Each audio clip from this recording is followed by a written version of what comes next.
Republican सेनेचे अधिकृत उमेदवार तथा वंचित बहुजन आघाडी MIM पुरस्कृत उमेदवार आनंदराज आंबेडकर यांच्या प्रचारार्थ वंचित बहुजन आघाडीचे राष्ट्रीय अध्यक्ष बाळासाहेब आंबेडकर आणि भारतीय बौद्ध महासभेचे राष्ट्रीय कार्याध्यक्ष भीमराव आंबेडकर यांची संयुक्त जाहीर सभा आज अमरावतीमध्ये होणार आहे। ऐतिहासिक सभेला अमरावतीकरांनी लाखोंच्या संख्येने सहभागी होण्याचं आवाहन रिपब्लिकन सेनेचे सरचिटणीस प्राध्यापक धसवाडीकर यांनी केलेलं आहे।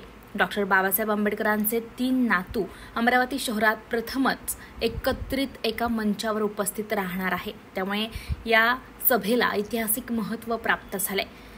पक्षाधिकारी कार्यकर्ते सभेला यशस्वी करण्याकरता जोमाने कामाला लागल्यात। आनंदराज आंबेडकर यांच्या प्रचारार्थ वंचित बहुजन आघाडीचे राष्ट्रीय अध्यक्ष बाळासाहेब आंबेडकर आणि भारतीय बौद्ध महासभेचे प्रदेश कार्याध्यक्ष भीमराव आंबेडकर जाहीर सभेला संबोधित करण्यासाठी उपस्थित राहणार आहे।